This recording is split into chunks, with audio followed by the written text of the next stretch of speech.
Halo warga ninja dari seluruh negeri Konoha plus 62.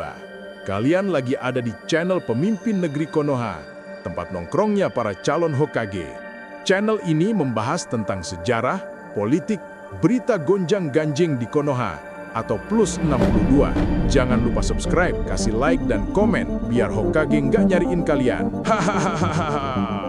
Oke, langsung saja kita masuk ke dalam pembahasan. Pagi itu, langit Jakarta berwarna abu-abu muda, seolah menahan napas menunggu pengumuman yang akan mengubah arah ekonomi negeri.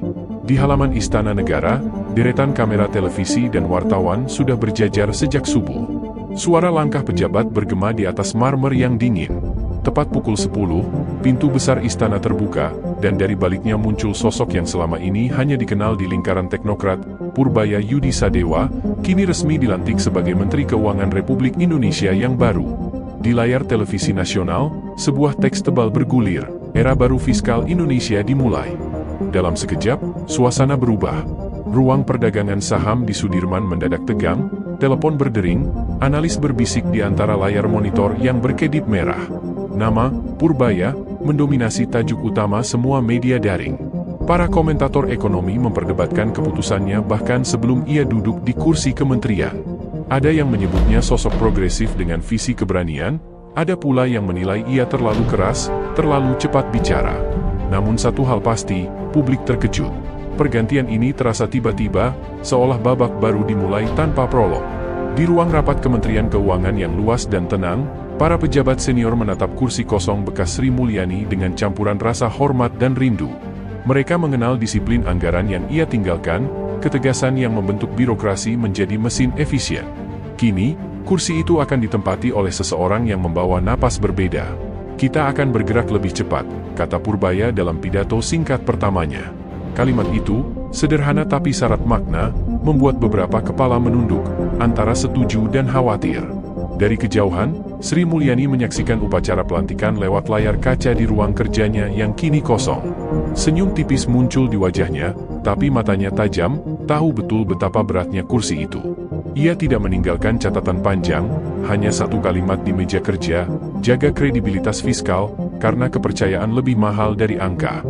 Kalimat itu kemudian dibaca oleh sekretaris barunya, dan seperti mantra, terdengar bergaung di koridor kementerian. Sementara itu, di sebuah kafe kecil di Menteng, dua jurnalis ekonomi tengah menulis naskah siaran mereka. Ini bukan sekadar pergantian menteri, kata salah satunya sambil menatap layar laptop. Ini sinyal perubahan arah politik fiskal. Mereka tahu, setiap kata yang ditulis malam itu bisa memicu pergerakan pasar besok pagi. Dalam dunia ekonomi, opini bisa lebih tajam daripada data. Dalam dunia politik, persepsi bisa lebih menentukan daripada kenyataan. Malamnya, berita utama televisi menayangkan cuplikan pelantikan berulang-ulang, disertai analisis dari para pakar. Narasi dokumenter mulai terbentuk, visual slow motion dari tangan Purbaya yang menandatangani sumpah jabatan, diselingi potongan arsip Sri Mulyani saat mengumumkan APBN terakhirnya. Musik latar lembut namun tegang mengiringi narasi pembuka. Setelah hampir satu dekade stabilitas fiskal, Indonesia kini memasuki babak baru. Apakah ini awal kebangkitan, atau sumber gejolak berikutnya? Keesokan harinya, media sosial menjadi arena debat publik. Ada yang menulis, akhirnya, Menkeu yang berani bicara.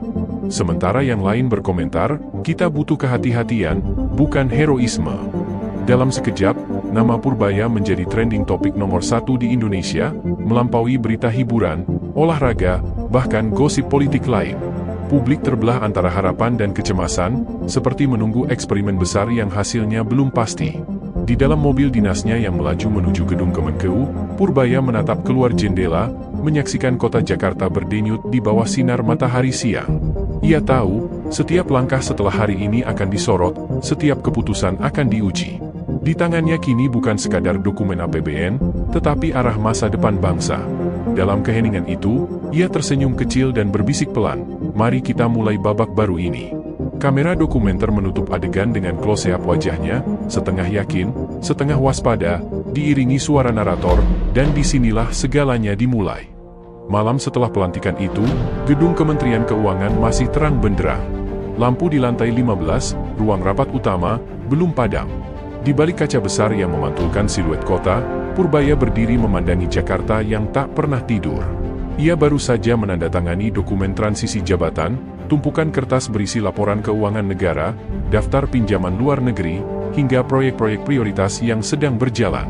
Di sudut meja, secarik catatan kecil bertuliskan tangan halus terbaca samar, kredibilitas adalah aset terakhir saat semua angka berubah. Catatan itu peninggalan Sri Mulyani. Ia membacanya beberapa kali, tanpa berkata apapun. Keesokan paginya, ruang rapat itu penuh oleh wajah-wajah lama. Para direktur jenderal dan staf ahli duduk berderet, sebagian masih membawa catatan kebijakan era sebelumnya. Udara terasa tegang namun sopan, seperti menghadiri reuni yang diwarnai ketidakpastian. Purbaya membuka rapat dengan nada tenang, tapi setiap kalimatnya terdengar menembus dinding protokol. Kita tak bisa menunggu pasar menentukan arah kita, katanya. Kita yang harus menentukan arah pasar. Kalimat itu membuat beberapa pejabat berpandangan cepat, bukan karena tak setuju, tapi karena sadar, arah angin baru mulai berhembus. Dalam gaya dokumenter, kamera menyorot wajah-wajah para pejabat yang menatap lurus, namun ekspresi mereka berbeda-beda. Ada yang bersemangat, ada yang cemas, ada yang hanya diam dan mencatat. Narator suara dalam mulai berbicara dengan nada berat. Birokrasi yang selama ini dibentuk untuk berhati-hati, kini diminta untuk berlari.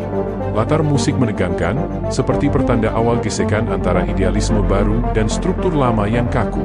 Di luar gedung, media masih membahas pidato pelantikannya.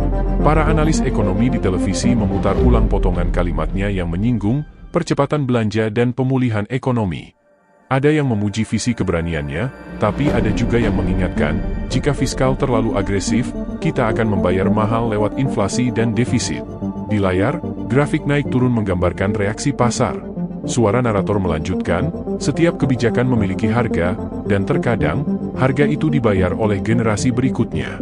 Sementara itu, di ruang kerja pribadi yang dulu ditempati Sri Mulyani, sekretaris pribadi tengah menyusun dokumen-dokumen lama. Di antara tumpukan itu, ada laporan reformasi pajak yang belum selesai.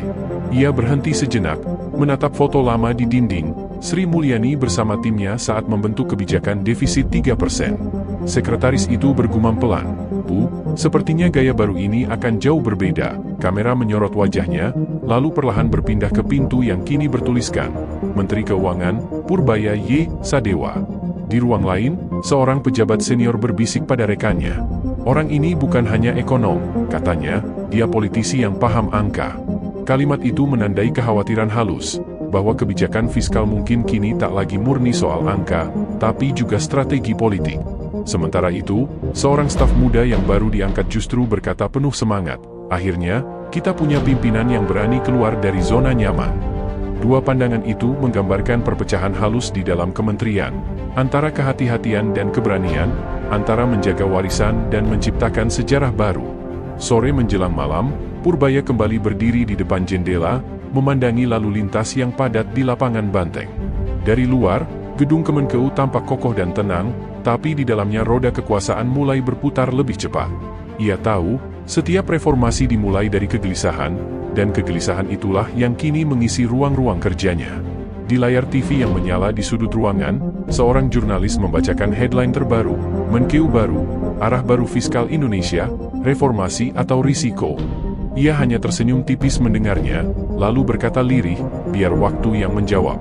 Narator dokumenter menutup adegan dengan visual lambat, lampu-lampu kota menyala satu persatu, seolah menggambarkan mesin negara yang tengah bersiap menyesuaikan diri. Suara narator bergema lembut namun tegas, di balik angka, ada ambisi. Di balik kebijakan, ada keyakinan. Dan di balik setiap perubahan, selalu ada harga yang harus dibayar. Kamera perlahan menyorot gedung Kemenkeu dari udara, tenang, megah, namun menyimpan badai yang belum meledak. Bab ini berakhir dengan satu kalimat yang menggantung di layar, perubahan telah dimulai, tapi belum tentu semua siap menerimanya.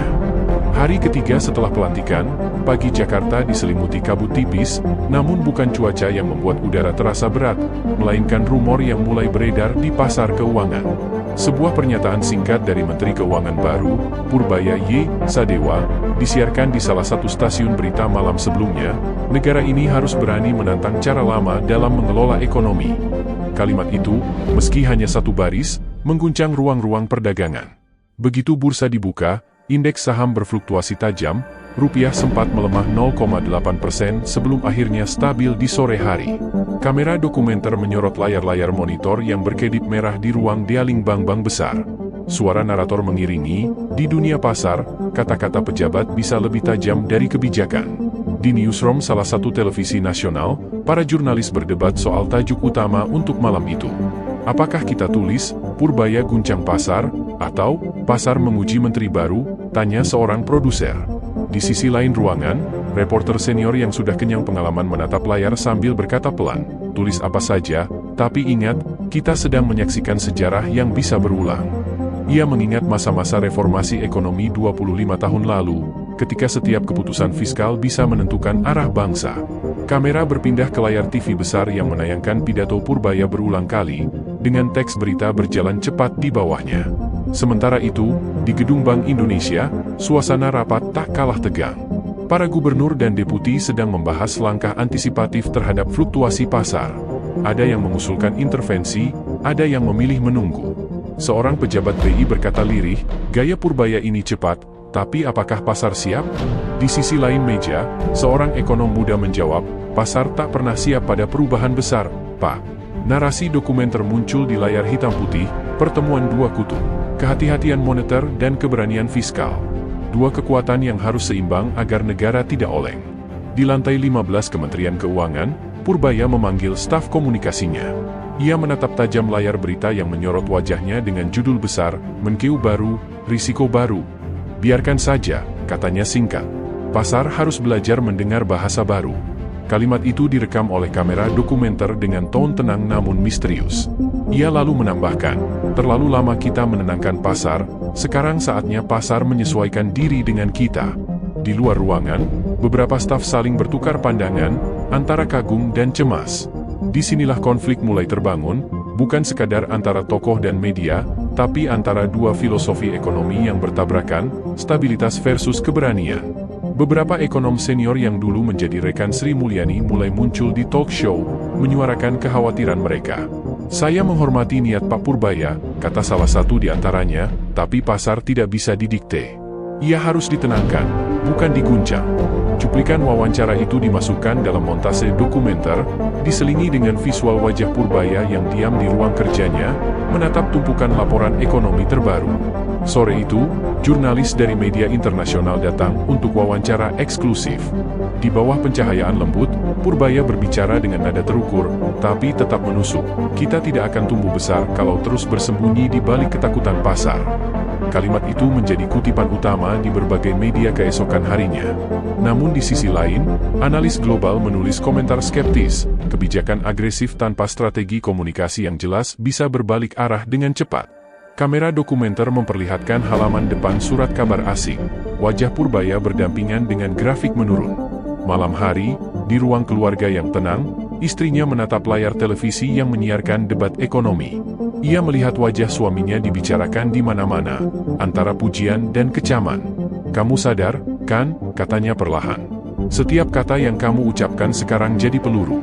Purbaya tersenyum, menatap ke arah jendela di mana lampu kota berkilau. Aku tahu, jawabnya pelan, tapi peluru juga bisa jadi suar, kalau diarahkan dengan benar. Musik dokumenter perlahan naik, membawa nuansa heroik dan berbahaya di saat yang sama. Narator menutup bab ini dengan suara dalam dan tenang. Dari meja menteri hingga layar pasar, resonansi kebijakan menyebar seperti gelombang yang tak bisa dihentikan. Dalam setiap perubahan besar, selalu ada yang takut kehilangan, dan ada yang berani memulai. Hari ini, ekonomi Indonesia tak hanya bergerak karena angka, tapi karena kata-kata. Kamera menyorot kota Jakarta di malam hari, gemerlap, sibuk, dan tak pernah tidur, sementara satu kalimat muncul di layar. Kata telah diucapkan.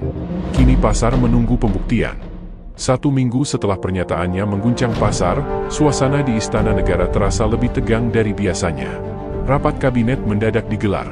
Presiden ingin mendengar langsung rencana konkret dari Menteri Keuangan barunya. Di ruang yang berpendingin sejuk itu, para menteri duduk berderet rapi, wajah mereka serius. Kamera dokumenter menyorot tangan Purbaya yang memegang map hitam berisi proposal kebijakan, program likuiditas nasional, 200 triliun rupiah untuk menggerakkan ekonomi. Di sudut ruangan, sorot mata penasaran tertuju padanya. Narator membuka bab ini dengan kalimat berat. Hari itu, keberanian diuji, bukan dengan pidato, tapi dengan angka. Purbaya berbicara tegas, suaranya tenang namun mengandung tekanan, kita tidak bisa hanya menunggu pasar pulih sendiri. Pemerintah harus turun tangan. Dana idle di kas negara harus kita hidupkan. Ia menjelaskan bahwa sebagian besar anggaran pemerintah tertahan di rekening daerah dan lembaga, tidak mengalir ke ekonomi real. Kalau uang negara diam, maka rakyat ikut diam, katanya. Kamera menyorot wajah presiden yang mendengarkan dengan saksama, lalu berpindah ke Menteri Koordinator Ekonomi yang tampak menulis sesuatu dengan cepat. Dalam narasi dokumenter, suara latar menjelaskan, sebuah ide besar lahir, tapi di ruang kekuasaan, setiap ide besar punya musuhnya sendiri. Beberapa menteri menatap satu sama lain, lalu seorang pejabat senior berkomentar hati-hati, langkah ini sangat berani, tapi apa tidak terlalu berisiko? Bagaimana pengawasan? Bagaimana inflasinya nanti? Purbaya menatap langsung ke arahnya. Risiko terbesar adalah tidak berbuat apa-apa, jawabnya singkat. Suasana ruangan hening sesaat. Kamera menangkap ketegangan itu dalam slow motion, suara napas, detak jam, dan cahaya lampu yang terasa semakin panas. Dalam setiap rapat kabinet, kata narator, ada saat ketika perdebatan berhenti, dan keputusan mulai terbentuk. Beberapa hari kemudian, bocoran rencana kebijakan itu muncul di media. Judulnya mencolok, Menkeu siapkan suntikan 200 triliun rupiah ke perbankan. Berita itu langsung menyalakan perdebatan publik. Di talk show malam, para ekonom, politisi, dan analis saling bersilang pendapat. Ada yang menyebutnya langkah cerdas yang akan menyalakan kembali pertumbuhan, tapi ada juga yang menudingnya sebagai bom waktu fiskal. Visual dokumenter menampilkan montase cepat, ruang redaksi yang sibuk, layar berita yang berganti cepat, dan peta Indonesia yang disorot dengan animasi arus uang yang mengalir dari pusat ke daerah. Sementara itu, di Gedung Bank Indonesia, rapat darurat kembali digelar. Gubernur BI berbicara tenang tapi tegas, kami menghargai inisiatif pemerintah, tapi stabilitas moneter harus dijaga. Di sisi lain, pejabat BI muda berbisik ke rekannya, kalau ini benar jalan, pasar uang bisa berguncang. Kamera beralih ke Purbaya yang duduk di kantornya, membaca laporan pasar pagi itu. Ia tahu kritik datang dari segala arah, tapi wajahnya tetap datar, hanya jemarinya yang mengetuk meja perlahan. Biar mereka bicara, katanya pada sekretarisnya, saya bekerja, bukan berdebat. Di luar gedung, sorotan media semakin tajam. Wartawan mengejar pernyataannya setiap kali ia keluar dari mobil dinas. Pak Menteri, bagaimana tanggapan Anda soal risiko inflasi? Apakah ini tidak akan menambah utang negara? Purbaya hanya menjawab singkat, ekonomi itu bukan soal takut, tapi soal bergerak. Kalimat itu menjadi kutipan utama di media esok harinya. Narator mengiringi dengan suara dalam, ia bukan hanya mengubah kebijakan, tapi juga mengubah bahasa kekuasaan. Namun, di balik layar, gelombang kecil mulai muncul. Beberapa pejabat internal merasa tak diajak berkonsultasi. Dokumen teknis kebijakan disusun tergesa, sementara tim komunikasi kesulitan menjelaskan detailnya ke publik. Dalam adegan dokumenter, kamera memperlihatkan staf-staf yang bekerja lembur, wajah lelah tapi penuh adrenalin. Di layar muncul teks, Kementerian Keuangan, pukul 23.47, draft kebijakan sedang diketik ulang. Musik latar meningkat perlahan, menandai munculnya tekanan dari dalam. Narator menutup bab ini dengan visual dramatis. Suasana malam di depan gedung Kemenkeu, diterangi lampu jalan dan bayangan kendaraan dinas yang keluar satu persatu. Di langit, kilat kecil menyambar, seolah menandakan badai yang akan datang. Suara narator bergema. Dari ruang rapat istana hingga lembar berita utama, kebijakan 200 triliun rupiah kini bukan lagi rencana, tapi taruhan. Sebuah langkah besar yang bisa menyelamatkan ekonomi, atau mengguncang kepercayaannya sendiri. Dalam sejarah, perubahan besar selalu dimulai dari keputusan yang tampak nekat. Kamera perlahan menyorot wajah Purbaya di balik jendela, matanya tajam, namun bayangannya tampak goyah di kaca, antara keyakinan dan keraguan. 3 hari setelah kabar tentang kebijakan 200 triliun rupiah itu bocor ke publik, Jakarta berubah menjadi panggung besar perdebatan ekonomi. Di ruang redaksi, di kafe, bahkan di warung pinggir jalan, semua orang punya pendapat. Stasiun televisi memutar ulang cuplikan pidato Purbaya tanpa henti. Visual dokumenter menampilkan montase cepat, wajah-wajah orang di jalan menatap layar LED besar di bundaran HAI. Suara narator pelan tapi tegang mengiringi, ketika kebijakan fiskal keluar dari ruang rapat dan masuk ke percakapan rakyat, maka ekonomi telah menjadi drama nasional. Di gedung DPR, rapat Komisi Keuangan berlangsung sengit. Kursi-kursi penuh, kamera televisi berderet di belakang ruangan. Seorang anggota dewan memukul meja sambil berkata keras, "Kita bukan menolak pertumbuhan, tapi kebijakan ini seperti melempar bensin ke api." Beberapa anggota lain mengangguk, sebagian menggeleng. Purbaya duduk di kursi tengah, wajahnya tenang, hanya sesekali menatap catatan di depannya. Ia menjawab tanpa meninggikan suara, "Api memang berbahaya, tapi tanpa api kita takkan pernah menyalakan mesin ekonomi." Kamera dokumenter memperlambat momen itu, memperlihatkan tatapan tegasnya, lalu menyorot reaksi ruangan yang hening seketika. Di luar gedung parlemen, media menunggu. Mikrofon dan kamera diarahkan ke setiap pintu keluar. Begitu Purbaya melangkah keluar, blitz kamera menyala. "Pak Menteri, apa benar ini kebijakan panik? Apakah Presiden sudah menyetujui?" Ia berhenti sejenak, menatap wartawan, lalu berkata pelan, "Ini bukan kepanikan. Ini keberanian." Kalimat itu menjadi headline di seluruh media malam itu. Narator menyambung dengan nada dokumenter khas, "Setiap zaman melahirkan satu kalimat yang membelah opini." Hari itu, keberanian jadi kata paling mahal di negeri yang terbiasa berhitung. Sementara itu, di ruang kerja Sri Mulyani yang kini sudah kosong, beberapa staf senior lama berkumpul diam-diam. Mereka membahas kemungkinan dampak dari kebijakan baru itu. "Dia cepat sekali mengambil langkah," ujar salah satu direktur lama, "tapi kita dulu butuh waktu berbulan-bulan untuk hitung risikonya." Yang lain menimpali, "Mungkin dia tak mau terikat prosedur, dia ingin hasil." Kamera dokumenter menyorot wajah-wajah yang diterangi cahaya lampu redup, ekspresi mereka campuran antara kagum dan was-was. Di antara mereka yang meninggalkan warisan kehati-hatian, muncul generasi baru yang memilih keberanian, ujar narator. Hari berikutnya, grafik ekonomi nasional mulai menunjukkan perubahan. Beberapa bank besar mengonfirmasi adanya peningkatan aktivitas pinjaman korporasi. Pasar saham sedikit pulih, tapi di sisi lain harga bahan pokok mulai merangkak naik. Di layar dokumenter, grafik naik turun muncul dengan efek suara pelan seperti detak jantung. Seorang ekonom diwawancarai, "Dampak kebijakan ini seperti memukul gong, keras, mengejutkan, tapi belum tentu selaras." Visual berpindah ke jalanan pasar tradisional, pedagang menimbang cabai sambil berkata, "Harga naik lagi, tapi katanya ekonomi membaik." Malam itu, di ruang kerja Purbaya, suasananya sepi. Hanya ada suara jam dinding dan lembar laporan yang dibolak-balik. Sekretarisnya masuk pelan membawa secangkir kopi. Semua orang menunggu hasilnya, "Pak," katanya lirih. Purbaya tidak menoleh. "Hasil butuh waktu," jawabnya singkat. Kamera menyorot wajahnya dari belakang, bayangan tubuhnya jatuh panjang ke dinding, simbol beban tanggung jawab yang mulai terasa berat. Musik dokumenter masuk perlahan, nada rendah yang menggambarkan ketegangan antara keyakinan dan tekanan. Sementara itu, di luar gedung, sejumlah demonstran mulai berdiri di depan pagar Kementerian Keuangan. Mereka membawa spanduk bertuliskan, "Jangan jadikan ekonomi sebagai eksperimen." Beberapa di antara mereka mahasiswa ekonomi, sebagian aktivis lama yang dulu mendukung reformasi fiskal. Polisi menjaga jarak. Kamera dokumenter memperlihatkan dari atas, pemandangan gedung megah dikepung oleh massa kecil tapi keras. Narator berkata lirih, "Di setiap perubahan besar, ada yang berharap, ada yang takut. Namun keduanya sama-sama menatap ke arah yang sama, ke pintu kekuasaan."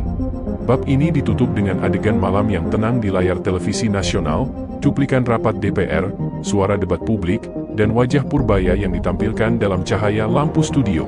Suara narator menutup dengan kalimat puitis tapi dingin. "Ekonomi bukan sekadar angka, tapi pertarungan ide dan keberanian. Dan ketika keberanian melangkah lebih cepat dari kehati-hatian, dunia hanya bisa menunggu, apakah langkah itu menuju kemajuan, atau jurang berikutnya." Layar perlahan gelap. Musik berhenti. Di pojok kanan bawah, teks muncul perlahan, bab berikutnya, jerat dan sorotan.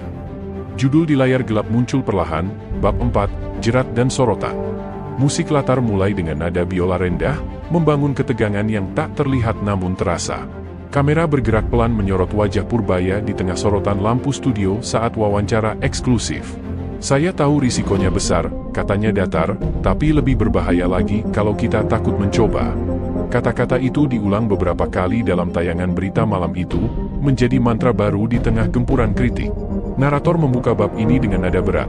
Ketika seorang menteri melangkah terlalu jauh ke depan, kadang bayangan pengkhianatan justru datang dari belakang. Beberapa minggu setelah kebijakan diluncurkan, efek domino mulai terasa. Dana likuiditas yang dialirkan ke bank-bank besar mulai bergerak cepat, tapi tak semua sampai ke sektor real. Di lapangan, banyak perusahaan kecil yang masih menunggu aliran dana itu, sementara laporan internal Kemenkeu mulai mencatat kejanggalan penyaluran dana yang tidak sesuai prosedur. Dalam visual dokumenter, file-file rahasia ditampilkan di layar komputer, angka-angka berjalan cepat di monitor, diselingi wajah tegang staf muda yang berkata pelan, "Ada yang janggal di data ini." Suara narator mengiringi, di balik setiap kebijakan besar, selalu ada celah kecil tempat godaan dan kepentingan bersembunyi. Rapat darurat digelar di lantai 9 Kementerian Keuangan. Purbaya duduk di ujung meja panjang, dikelilingi pejabat tinggi dan auditor internal. "Saya tidak mau program ini dikotori," katanya dingin. "Kita buka datanya, siapapun yang bermain, kita tindak."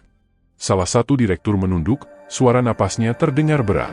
Kamera memperlihatkan ketegangan ruang rapat itu, pantulan cahaya lampu di meja kayu membuat suasana tampak seperti ruang interogasi.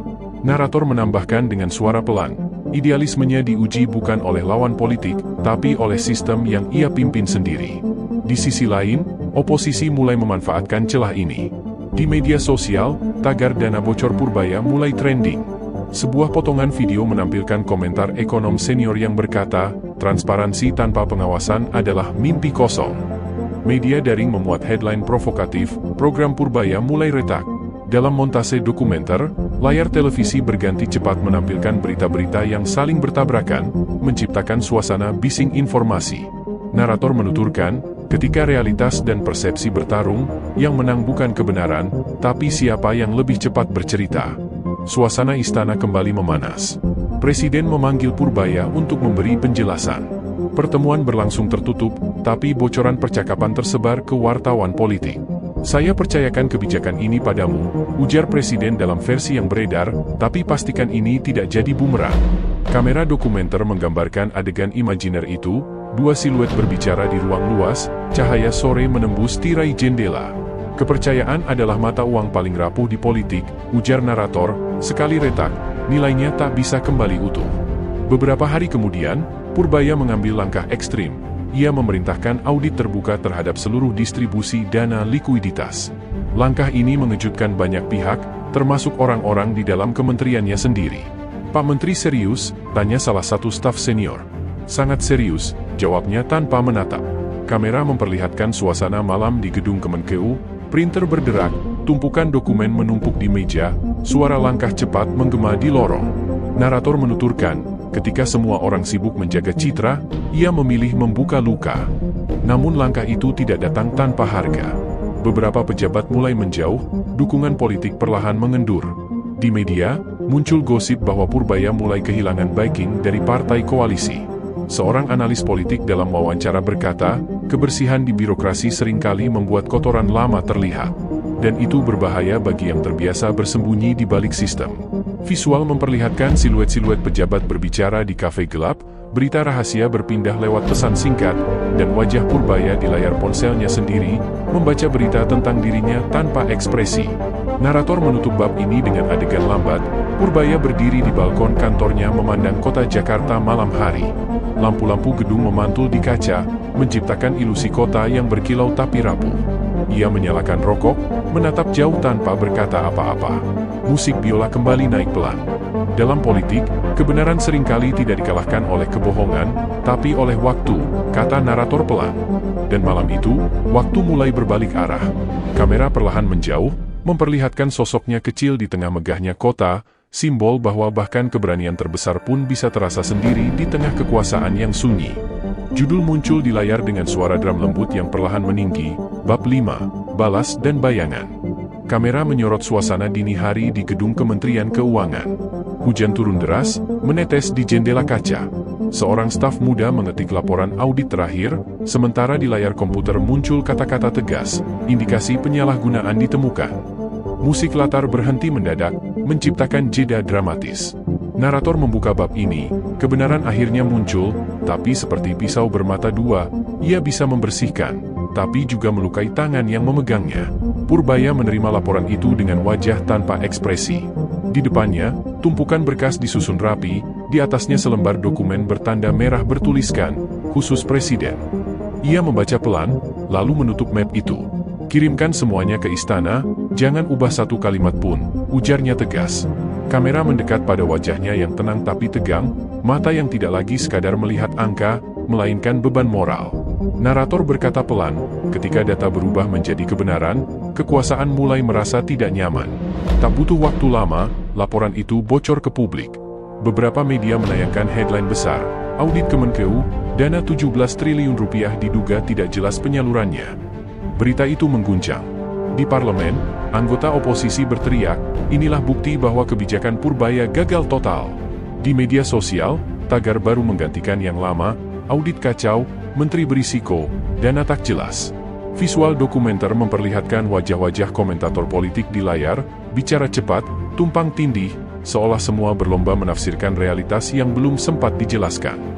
Kebenaran yang bocor, ujar narator, selalu terdengar lebih keras daripada kebenaran yang disampaikan dengan izin. Di tengah badai itu, Presiden belum bersuara.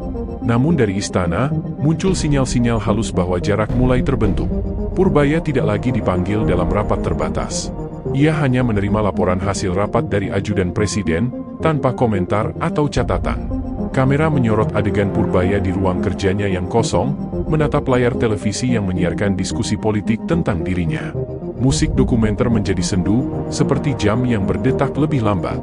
Ia yang semula dianggap penyelamat ekonomi, kini berdiri di tepi jurang politiknya sendiri, ucap narator. Tapi Purbaya tak tinggal diam. Ia menggelar konferensi pers nasional, untuk pertama kalinya, sejak badai tuduhan dimulai.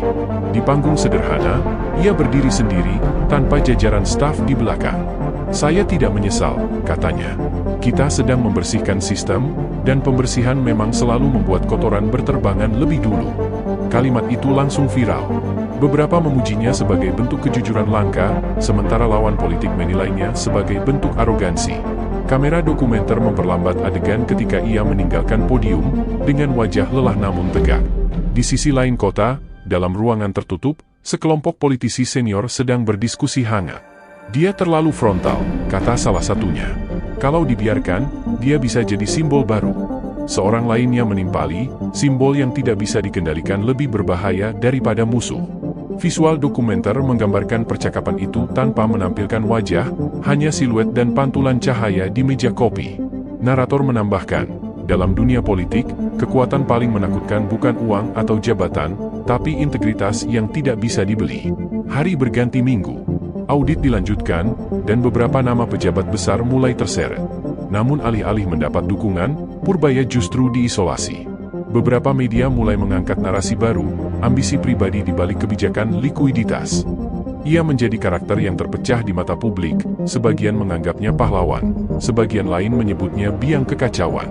Di layar dokumenter, gambar wajah-wajah rakyat kecil muncul satu persatu, pedagang, mahasiswa, buruh, semua bicara dengan nada berbeda tentang orang yang sama. Ketika seorang pemimpin tak lagi bisa dikategorikan antara benar atau salah, kata narator, ia sudah melangkah ke wilayah sejarah. Bab ini berakhir dengan adegan malam yang hening. Purbaya duduk di ruang kerja, menatap map tua bertuliskan tangan, Sri Mulyani, Reformasi Fiskal 2006. Ia membukanya perlahan, membaca catatan kecil di pojok halaman. Keberanian adalah api, tapi akuntabilitas adalah bahan bakarnya. Ia tersenyum samar, lalu menutup map itu. Kamera mundur perlahan, menampilkan gedung Kementerian Keuangan dari luar, lampu-lampunya masih menyala di tengah hujan yang tak berhenti. Narator menutup dengan kalimat penuh makna. Ia datang membawa keberanian, tapi keberanian tanpa perlindungan adalah kesepian. Dan malam itu, kesepian itu mulai berbicara. Judul di layar perlahan muncul dalam warna abu-abu tua, diiringi denting piano yang berat, bab 6, retakan di dalam cermin. Kamera membuka dengan pemandangan pagi Jakarta dari udara. Jalanan padat, gedung-gedung tinggi memantulkan cahaya matahari, namun di balik kemegahan itu, narator berbisik, ketika ekonomi berguncang, yang pertama retak bukan angka, melainkan kepercayaan. Musik berhenti sejenak, berganti dengan suara langkah kaki cepat di lorong Kementerian Keuangan. Seorang staf muda memegang surat berstempel, Rahasia Negara. Surat itu menuju meja Purbaya. Isi surat itu mengejutkan. Presiden membentuk tim evaluasi fiskal nasional, dipimpin oleh salah satu mantan menteri senior yang dulu dikenal dekat dengan Sri Mulyani. Secara halus, artinya jelas, Purbaya kini diawasi. Ia membaca pelan, tanpa ekspresi, hanya menatap keluar jendela. Mereka ingin menilai saya, tapi mereka tidak tahu apa yang saya nilai dari mereka, gumamnya lirih.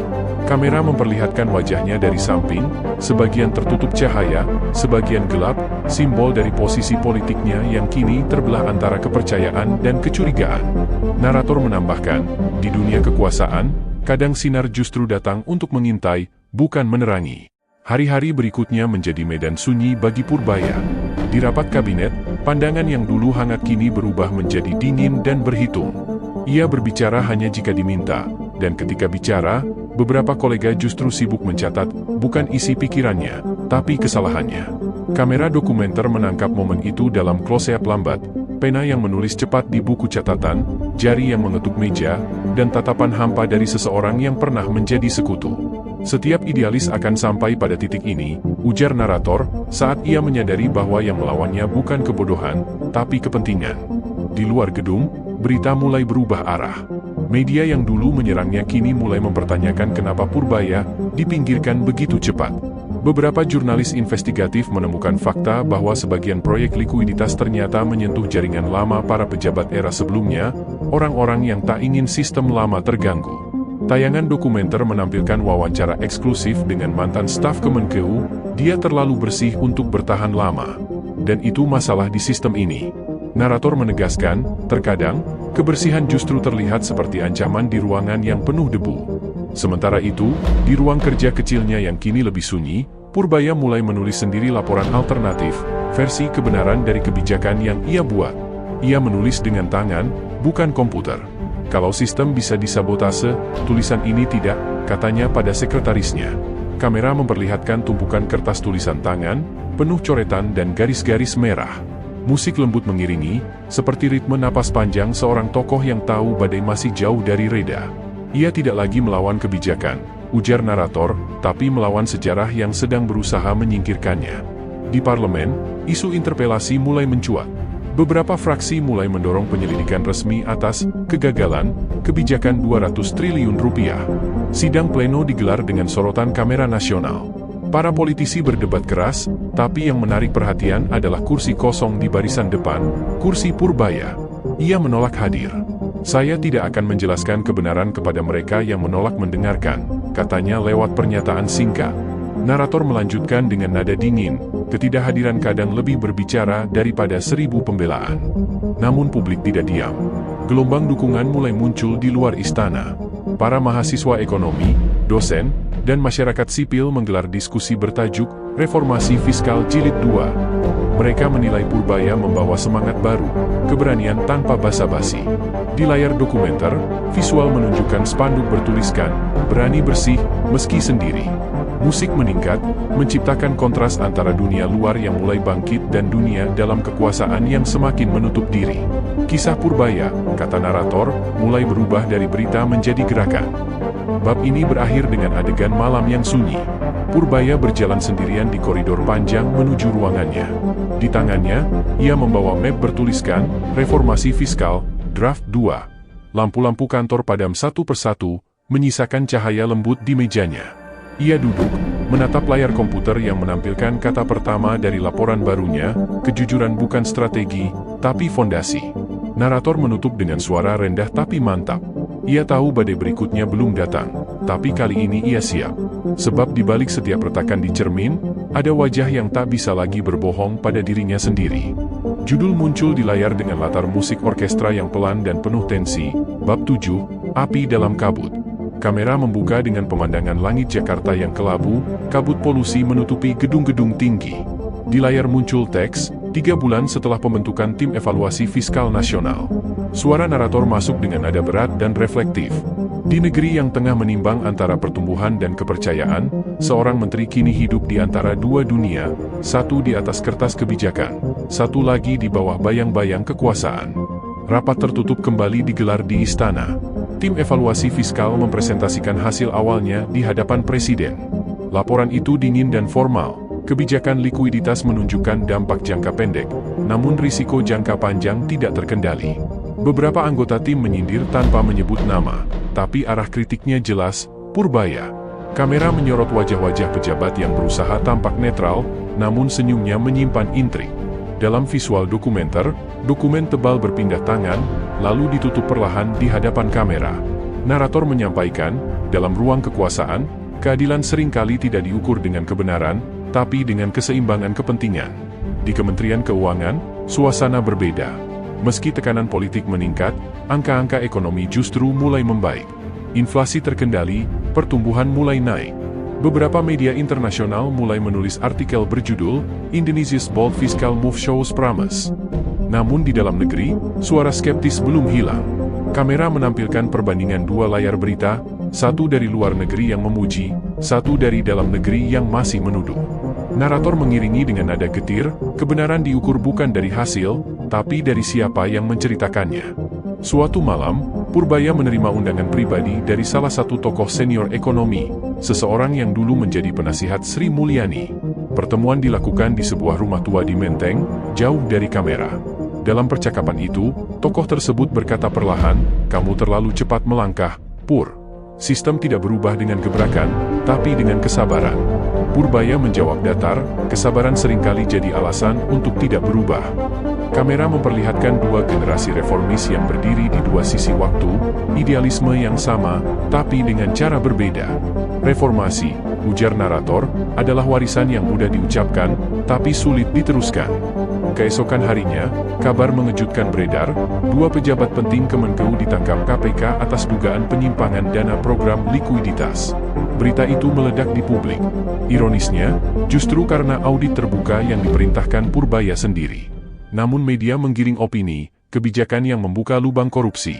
Kamera dokumenter memperlihatkan wajah-wajah tegang di ruang redaksi, headline berita yang saling tumpang tindih, dan Purbaya yang diam di ruangannya, menatap layar televisi tanpa kata. Kebenaran, kata narator, kadang justru menjerat orang yang berusaha menegakkannya. Di tengah tekanan itu, rumor reshuffle kabinet mulai berhembus. Nama Purbaya disebut sebagai salah satu yang akan diganti. Para analis politik berspekulasi, Presiden ingin menenangkan pasar, bukan mengguncangnya lagi. Kamera memperlihatkan suasana istana dari kejauhan, cahaya lampu yang menyala di malam hari, bayangan orang yang keluar masuk rapat. Di sisi lain, Purbaya tetap bekerja seperti biasa, menandatangani dokumen, memimpin rapat, seolah tak terjadi apa-apa. Narator menuturkan, dalam badai, terkadang ketenangan bukan tanda ketakutan, tapi bentuk terakhir dari perlawanan. Sebuah adegan dokumenter menampilkan wawancara dengan salah satu staf mudanya, dia tahu posisinya terancam. Tapi setiap pagi dia tetap datang paling awal, duduk di meja yang sama, pakai jas yang sama, dan berkata, "Kita lanjutkan pekerjaan ini." Kamera menyorot meja kerja sederhana dengan setumpuk kertas bertanda tangan Purbaya. Musik latar berubah menjadi lembut namun penuh emosi, menggambarkan sosok yang terus berjalan di tengah hujan batu. Bagi sebagian orang, jabatan adalah tujuan, kata narator, tapi bagi sebagian kecil lainnya, jabatan hanyalah alat untuk membuktikan bahwa sistem masih bisa diperbaiki. Bab ini ditutup dengan adegan yang sunyi, Purbaya duduk sendirian di ruang rapat besar yang kosong, lampu sudah padam, hanya cahaya kota dari luar jendela yang menerangi wajahnya. Ia membuka laptop dan menulis kalimat pendek di dokumen barunya, "Jika saya harus pergi, biarlah kebijakan ini tetap hidup." Kamera mendekat perlahan, menyorot layar yang menampilkan kata-kata itu. Suara narator menutup bab ini dengan nada tajam dan penuh makna. Di saat politik menimbang siapa yang harus disingkirkan, sejarah menulis siapa yang bertahan. Dan di antara kabut kekuasaan itu, api kecil keberanian masih belum padam. Judul bab berikutnya muncul perlahan di layar hitam, diiringi denting lembut piano dan gema langkah kaki. Bab 8, Hari Pengumuman. Kamera menyorot suasana pagi di Istana Negara, wartawan sudah berbaris sejak subuh, mikrofon dan kamera diarahkan ke pintu utama. Di layar muncul teks, Jakarta, pukul 8.46, Kabinet diumumkan ulang. Suara narator masuk dengan nada tenang namun syarat ketegangan. Dalam setiap pergantian kekuasaan, ada dua jenis nama yang disebut, mereka yang dipuji, dan mereka yang dikorbankan. Satu persatu nama dibacakan oleh juru bicara presiden. Musik latar dibuat lambat, membangun suspensi. Saat sampai di nama Menteri Keuangan, wartawan menahan napas. Posisi Menteri Keuangan akan diisi oleh Dr. Rini Paramita. Ruangan serentak riuh. Kamera memperlihatkan ekspresi para jurnalis yang saling berbisik cepat, beberapa mengetik headline di laptop, Purbaya resmi digantikan. Narator berbicara dengan suara berat, sebuah babak resmi berakhir, tapi kisahnya baru dimulai. Purbaya tidak hadir di istana. Ia menonton dari layar televisi kecil di ruang kerjanya. Hanya ada 2 orang staf muda di ruangan itu, menunduk dalam diam. Setelah pengumuman selesai, Purbaya berdiri, mematikan layar, lalu berkata pelan, "Kerja kita selesai di sini.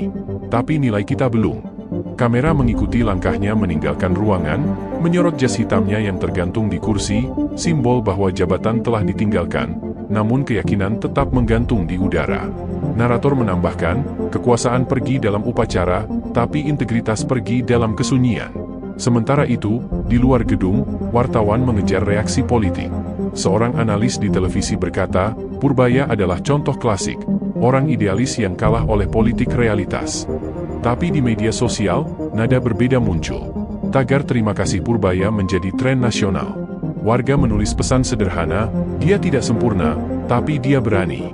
Visual dokumenter menampilkan montase, foto-foto masa kerjanya, pidato-pidatonya, hingga rekaman lama saat ia berkata, ekonomi bukan hanya angka, tapi keberanian melawan rasa takut.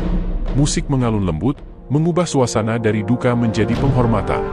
Beberapa hari kemudian, Purbaya muncul untuk terakhir kalinya di depan publik, bukan dalam konferensi pers, tapi dalam kuliah umum di Universitas Indonesia.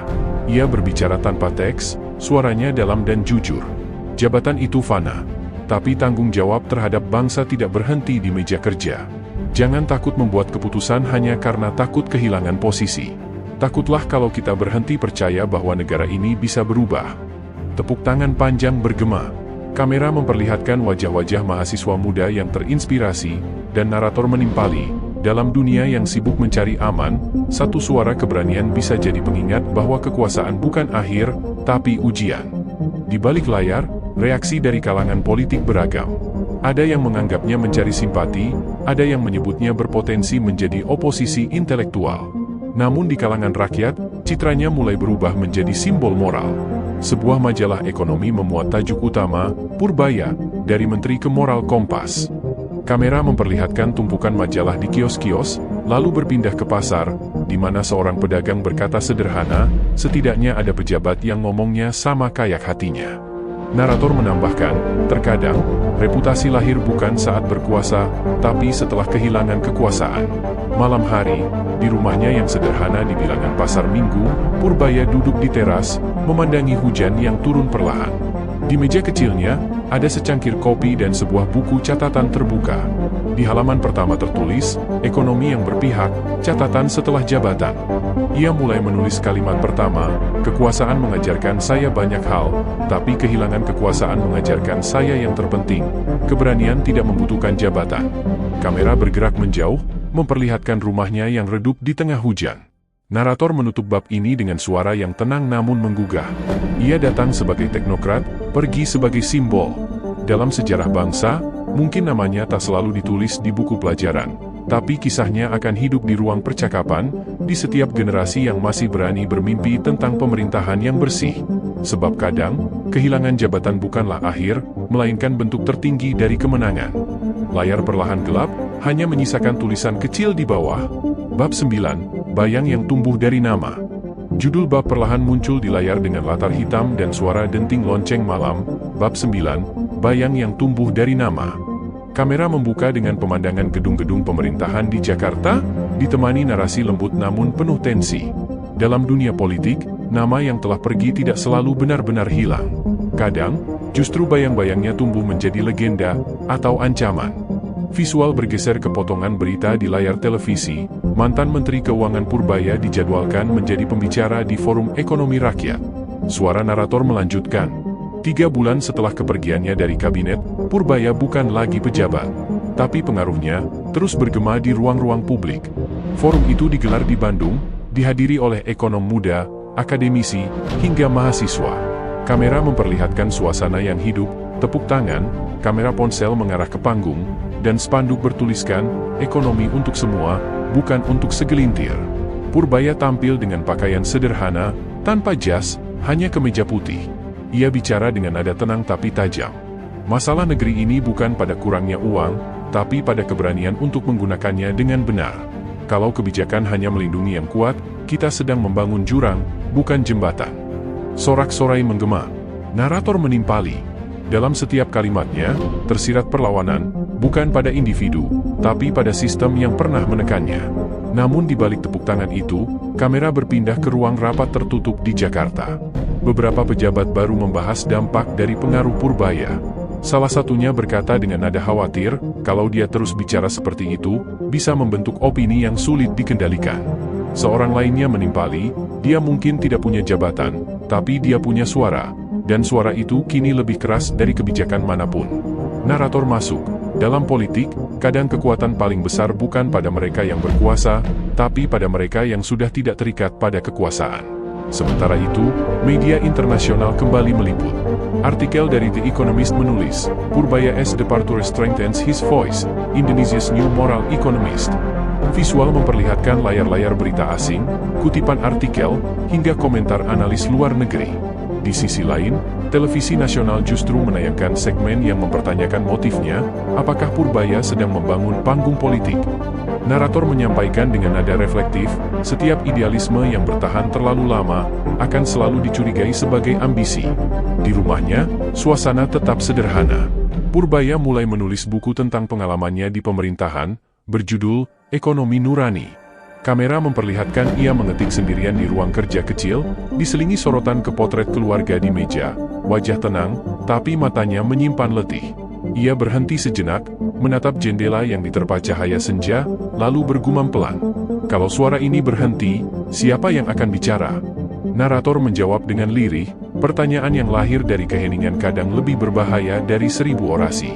Beberapa bulan kemudian, gelombang baru muncul di publik, gerakan mahasiswa menamai diskusi ekonomi bulanan mereka, Forum Purbaya. Kamera memperlihatkan aula kampus yang penuh sesak, mahasiswa berdiri dengan semangat, membahas kebijakan fiskal, keadilan sosial, dan transparansi. Narator melanjutkan, sebuah ide, ketika sudah keluar dari tangan pemiliknya, tidak bisa lagi dikontrol. Ia menjadi milik orang banyak, milik masa depan. Namun di layar terakhir, muncul potongan berita terbaru, isu pencalonan Purbaya dalam pemilu 2029 mulai bergulir. Kamera memperlihatkan wajahnya saat membaca berita itu di tablet, tenang, tapi ada senyum kecil di sudut bibirnya. Ia menutup layar, lalu berkata singkat, saya tidak berencana menjadi politisi. Tapi kalau ide saya jadi gerakan, biarkan rakyat yang memutuskannya. Narator menutup bab dengan kalimat yang dalam dan menggantung. Bayang-bayang itu kini bukan lagi sekadar kenangan. Ia telah tumbuh menjadi arah, dan arah itulah yang mulai ditakuti oleh mereka yang masih duduk di singgasana. Layar menggelap, meninggalkan satu kalimat putih di tengah layar. Bab 10, Gelombang yang tak bisa dihentikan. Judul perlahan muncul di layar dengan musik orkestra yang semakin besar dan berdebar, Bab 10, Gelombang yang tak bisa dihentikan. Kamera menyorot jalan-jalan utama di Jakarta, Surabaya, dan Bandung. Spanduk bertuliskan, Gerakan Ekonomi Nurani, berkibar di tangan mahasiswa, aktivis, dan masyarakat sipil. Narator membuka dengan nada tegas dan tenang. Sebuah ide yang lahir dari ruang sunyi kini berubah menjadi gerakan. Tidak lagi milik satu orang, tapi milik sebuah generasi yang menolak diam. Visual berlanjut, lautan manusia berjalan damai di tengah kota, orasi bergema, dan wajah-wajah muda yang menatap masa depan dengan keberanian baru. Kamera kemudian berpindah ke ruang redaksi salah satu media besar nasional. Seorang editor senior berbicara pada timnya, kita tidak bisa abaikan ini. Gerakan ini bukan sekadar sosial, ini politis. Di layar komputer, muncul grafik pencarian daring, Purbaya, melonjak tajam. Di sisi lain, akun-akun media sosial membanjiri tagar Ekonomi Nurani dengan jutaan unggahan. Narator berkata lirih namun menohok. Ketika rakyat mulai berbicara dengan satu bahasa, penguasa mulai kehilangan kamus. Di tengah gelombang besar itu, Purbaya tetap menjaga jarak.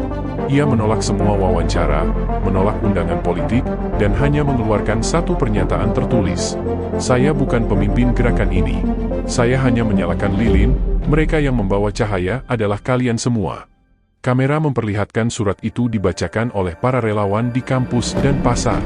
Narator melanjutkan, dalam sejarah bangsa, ada tokoh yang membangun kekuasaan dari podium. Tapi ada juga yang membangun kekuatan dari ketulusan. Namun ketenangan itu tidak berlangsung lama. Pemerintah mulai merasa resah. Di ruang rapat kementerian, pejabat tinggi memperingatkan presiden, gerakan ini bisa berubah menjadi oposisi ideologis. Seorang menteri baru berkomentar, Purbaya mungkin diam, tapi diamnya membuat orang lain berbicara. Kamera memperlihatkan suasana rapat yang tegang, dokumen bertumpuk, dan wajah-wajah yang menyembunyikan kecemasan. Narator berkata dengan suara berat, ketika kekuasaan mulai takut pada suara moral, berarti kekuasaan itu mulai retak dari dalam. Sebuah malam, di acara diskusi publik televisi nasional, topik utamanya adalah satu pertanyaan, apakah Purbaya akan kembali ke panggung politik? Analis saling berdebat, sebagian bilang dia sedang membangun basis, sebagian lain bilang dia hanya simbol. Namun tayangan itu disela oleh breaking news, ribuan orang berkumpul di depan Monas, menyalakan lilin sambil menyanyikan lagu nasional. Kamera dokumenter memperlihatkan dari udara, cahaya lilin membentuk satu kata besar di tengah lapangan, harapan. Narator dengan nada haru menuturkan, kadang, politik tidak lagi tentang partai atau kursi, tapi tentang mengingat bahwa harapan masih ada. Sementara itu, di rumahnya, Purbaya menonton berita itu dalam diam. Ia tampak terharu, tapi juga cemas. Di sampingnya, ada buku yang hampir selesai ia tulis. Ia berbisik perlahan, kalau suara ini terlalu besar, apakah aku masih sanggup menanggungnya? Kamera menyorot wajahnya yang mulai menua, dengan sorot mata yang tenang tapi penuh tanggung jawab. Narator menimpali. Bagi sebagian orang, sejarah adalah kehormatan. Bagi yang lain, sejarah adalah beban. Beberapa hari kemudian, surat undangan dari Komisi Pemilihan Umum tiba di rumahnya, undangan resmi untuk menghadiri Forum Nasional Calon Pemimpin Independen. Ia menatap surat itu lama, tidak langsung membuka. Musik latar berubah menjadi lembut, menggambarkan dilema batin yang dalam. Akhirnya, ia berkata singkat, kalau rakyat sudah bicara, siapa saya untuk menolak mendengar? Narator berbicara pelan tapi menggugah.